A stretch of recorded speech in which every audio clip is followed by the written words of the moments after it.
నమస్తే. ఈరోజు ముఖ్యమంత్రి రేవంత్ రెడ్డి గారి ప్రజా ఆశీర్వాద సభ ఉమ్మడి ఖమ్మం జిల్లాలో జరిగింది. ఆ సభ లోపల మాట్లాడుతూ విపరీతమైన ఫ్రస్ట్రేషన్ గురైండు రేవంత్ రెడ్డి గారు. ఎందుకు ఇంత ఫ్రస్ట్రేషన్ వస్తుందని మనం గనక అంటే ఒక సైకియాట్రిస్ట్ మా ఫ్రెండ్ ఉంటే అడిగిన, ఏంది ఈ ఒక ముఖ్యమంత్రి స్థాయిలో వ్యక్తి ఇట్లా ఈ విధంగా ఇంత ఫ్రస్ట్రేషన్ అంటే సైకియాట్రిక్ ప్రాబ్లం అది. ఎందుకంటే మనిషి ఏమి చేయలేనప్పుడు, తీవ్రమైనటువంటి అసహనం ఉన్నప్పుడు మనిషి ఏం చేస్తాడంటే ఏదో రకంగా ఎక్స్ప్రెషన్ చేస్తాడు. అది ఆ పరిస్థితిలో ఉన్నాడు. ఎందుకంటే ఆయన మాట మంత్రులు ఉండే పరిస్థితి లేదు. ఎవరికి వాళ్ళే ముఖ్యమంత్రిగా బిహేవ్ చేస్తున్నారు. బట్టి విక్రమార్క గారు ఒక ముఖ్యమంత్రిగా బిహేవ్ చేస్తున్నాడు, పొంగులేటి ఒక ముఖ్యమంత్రిగా బిహేవ్ చేస్తున్నాడు, ఉత్తమ్ కుమార్ రెడ్డి గారు అసలు పట్టించుకోవట్లేడు, కోమటిరెడ్డి వెంకటరెడ్డి గారు అసలే పట్టించుకోవట్లేడు. ఇలా మంత్రులు ఎవరి దారులు వాళ్ళు. కొండా సురేఖమ్మ అయితే అసలు ఇతన్ని ముఖ్యమంత్రిగా గుర్తిస్తున్నా లేదా అనేది పెద్ద అనుమానాస్పదంగా ఉంది. ఈ రకంగా మంత్రులు ఎవరి దారిలో వాళ్ళు ఉన్నారు. ఎమ్మెల్యేలు మొత్తం సామంతరాజులు అయిపోయారు. ఇంకేమంటాడు ముఖ్యమంత్రి గారు? ఆసక్తి ఒక 4 విషయాలు చెప్పిండు. నెంబర్ 1 వచ్చేసి రోజుకు 18 గంటలు పనిచేస్తారట. అవును, ముఖ్యమంత్రి గారు 18 గంటలు పనిచేస్తున్నారు. మీరు పనిచేస్తున్నారు, మీ ఎమ్మెల్యేలు పనిచేస్తారు, మంత్రులు పనిచేస్తారు. ఎందులో? భూదందాలు, అంటే భూ ఆక్రమణలు, బొగ్గు స్కాములు, ఇసుక దందా. ఢిల్లీకి ఒక 70-80 సార్లు మీరు కూడా పోయొచ్చారు కదా. అట్నే వాళ్ళు కూడా హైదరాబాద్కు వచ్చి నియోజకవర్గంలో హైదరాబాద్ చుట్టూ తిరగడం, పైరోలు చేసుకోవడం. ఈ రకంగా అమృత్ స్కామ్ కావచ్చు, రకరకాల స్కామ్లు, గురుకులాల స్కామ్ కావచ్చు, రకరకాల స్కామ్లకు తెరలేపారు. మీరు అధికారంలోకి వచ్చిన తర్వాత మంత్రులంతా కూడా మంచి కమిషన్లకు అలవాటు పడ్డారు. ఈ రకంగా 18 గంటలు రోజు పనిచేస్తున్నారు విపరీతంగా. ఎందుకంటే మనకు రాక అధికారం వచ్చింది కదా కాంగ్రెస్ పార్టీకి.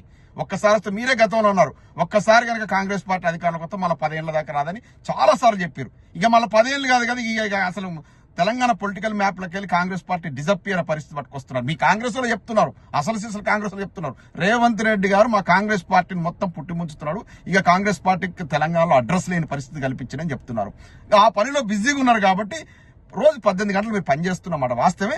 మీకోసం, మీ కుటుంబం కోసం, మీ వ్యాపారాల కోసం, మీ డబ్బు సంపాదన కోసం తప్ప, అక్రమార్జన కోసం తప్ప ప్రజల కోసం ఉరకబెట్టింది ఏం లేదు. ఇక ఇది ప్రజా ఆశీర్వాద సభట.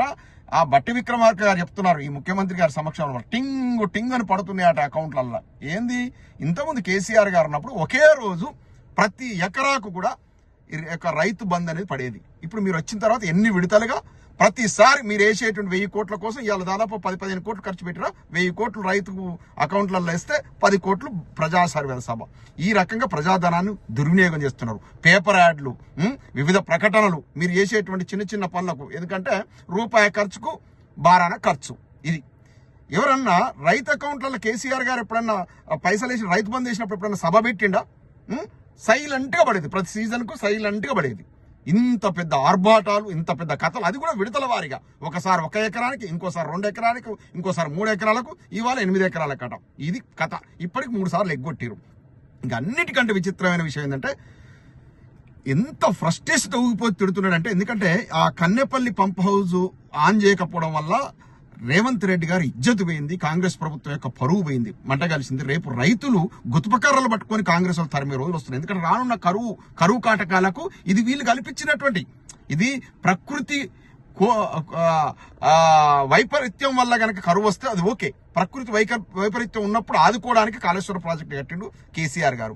ఈనాడు గనక ఆ నీళ్లు ఎత్తిపోస్తే రేపు తాగునీటి అవసరాలకు, కనీసం తాగునీటి అవసరాలకు కానీ పనికొచ్చేది. కానీ రానున్న రోజు లోపల ఊళ్ళలో పోతే కాంగ్రెస్ వాళ్ళు గుతుపకర్రలు పట్టుకుని ఉరికిస్తారు ప్రజలు, రైతులు ముఖ్యంగా. ఎందుకంటే పశువులకు ఇబ్బంది, తాగునీరు లేక మహిళలు ఎంత ఇబ్బంది పడతారో మనం చూస్తాం. రానున్న రోజు లోపల జరగబోతుంది అదే. ఇవాళ అక్కడ తన గురువు చంద్రబాబు నాయుడు గారి కళ్ళల్లో ఆనందం కోసం అక్కడ పట్టిసీమ ఎత్తిపోతారు కదా, నీళ్లు కావాలి కాబట్టి ఇక్కడ మొత్తం వదిలిపెడతా ఉన్నాడు. ఇక్కడ తెలంగాణను దివాలా తీస్తున్నాడు, తెలంగాణను మొత్తం ఆగం చేస్తా ఉన్నాడు.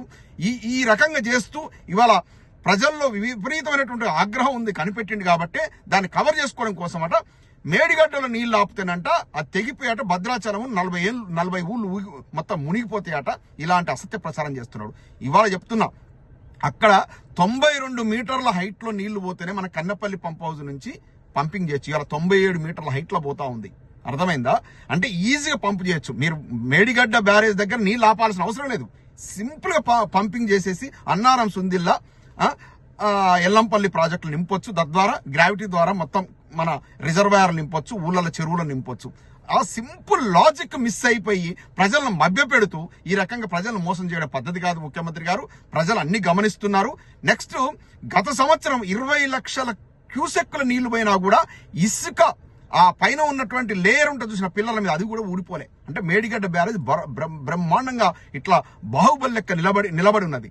అటువంటి ప్రాజెక్టు మీద ఇవాళ అసత్య ప్రసారం చేస్తున్నారు. ఇప్పుడు వచ్చే 1-2 లక్షల క్యూసెక్కులకు ఆ మేడిగడ్డ బ్యారేజ్కి ఏం కాదు, అయినా అక్కడ నీళ్లను నిల్వ ఉంచాల్సిన అవసరం లేదని మన యొక్క నిపుణులు చెప్తున్నారు. మన యొక్క ప్రాజెక్టులు కట్టినటువంటి నిపుణులు చాలా ఇంటర్వ్యూలలో చెప్తున్నా ఉన్నారు. ఆ ప్రాజెక్టు కన్స్ట్రక్షన్ ఇన్వాల్వ్ అయిన నిపుణులు కూడా, సాంకేతిక నిపుణులు కూడా చెప్తున్నారు. ఇవన్నీ పట్టించుకోకుండా ప్రజలను అబద్ధాలు ఆడుతూ, ప్రజలను మభ్యపెడుతూ, ప్రజలను మోసం చేయడం ఇది పద్ధతి కాదు. ఈ పాపం తగులుతుంది కాంగ్రెస్ ప్రభుత్వానికి. రానున్న రోజుల లోపల అన్నమో రామచంద్ర అనే రోజులు వస్తున్నాయి. రైతులు చాలా గోసపడతారు సాగునీరు దొరక్క. అలాగే మహిళలు తాగునీటి కోసం కొన్ని 10 కిలోమీటర్లు నడవాల్సిన పరిస్థితి వస్తుంది. గుక్క నీళ్లు దొరక్క పశువులు చచ్చిపోయే పరిస్థితి వస్తుంది. పశుగ్రాసము, నీళ్లు లేక ఈ అన్ని ఇబ్బందులకు మీరు కారకులు అవుతారు. రేవంత్ రెడ్డి గారు ఇప్పటికే రివ్యూ చేసుకుని నీళ్లను రిలీజ్ చేయండి.